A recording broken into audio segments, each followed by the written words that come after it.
اس موقع پر ہزاروں فوجیوں نے شہادتیں دی، کرنل، بریگیڈیئر، میجر، سپاہی، میرے حوالدار بھائی جب جب ان کے جنازے گھروں میں جاتے تھے، ان کے گھروں میں ان کے والدین سر فخر سے ہو جاتے اور پوری قوم سجدہ ریز ہو کر اپنی پاک فوج کی کامیابیوں کی دعائیں کرتی۔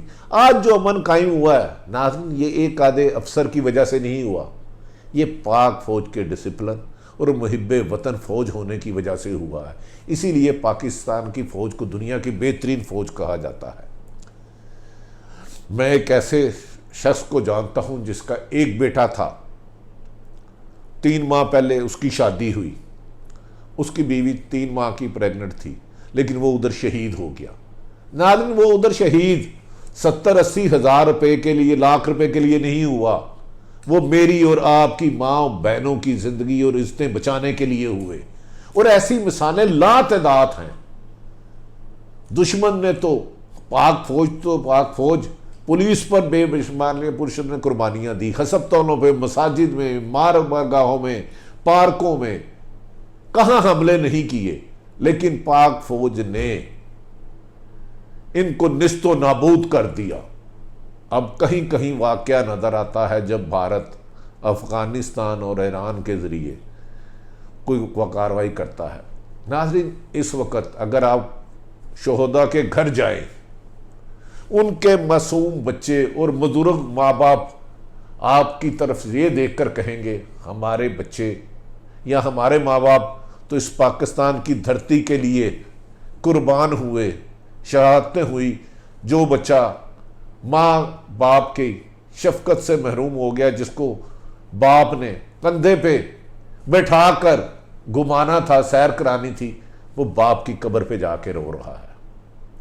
جو بزرگ جوان بیٹے جو اس کے بڑھاپے کا سہارا تھا، اس کی لاٹھی تھی، کہتے ہیں انسان کے لیے سب سے بڑا بوجھ جوان بیٹے کی لاش کو کندھا دینا ہے، تو ہمارے ہزاروں جوان لوگوں نے، پاک فوج کے افسروں کے والد نے اور فوجیوں جوانوں کے اپنے جوان بچوں کو کندھا دیا۔ ان کے لیے یہ بوجھ ان کے لیے نہیں، یہ ہم پہ اور آپ پہ قرض ہے کہ ہم اس پاکستان کو کرپٹ مافیا سے آزاد کریں، ورنہ یہ لاکھوں پاک فوج کے جوان جو ہر وقت سرحدوں پر ایل او سی پر رہتے ہیں اور قربانی دیتے ہیں۔ ابھی کل ہی میرا ایک کپتان اور ایک فوجی جوان شہید ہو گیا۔ زندگی کی جوانی کے ابھی وہ پھول مکمل کھلا ہی نہیں تھا کپتان، جو دشمن کے بارود کا نشانہ بن گیا۔ لیکن ناظرین، کیا ہماری حکومتیں، سرحدیں تو ہماری محفوظ ہیں، کیا ہماری حکومتیں اپنا کام پورا کر رہی ہیں؟ جس مقصد کے لیے پاکستان کو فلاحی ریاست بنایا گیا تھا، کیا اس میں کامیاب ہو رہی ہیں؟ پاکستان کو فلاحی ریاست کے کیا تھا کہ لوگ اپنے عقائد کے مطابق اپنی زندگی بسر کریں گے، لوگوں کو ان کی قابلیت کے مطابق ترقی اور عروج ملے گا، تعلیم، صحت اور جان و مال کی حفاظت حکومت کی ہوگی۔ مکمل ناکام رہے۔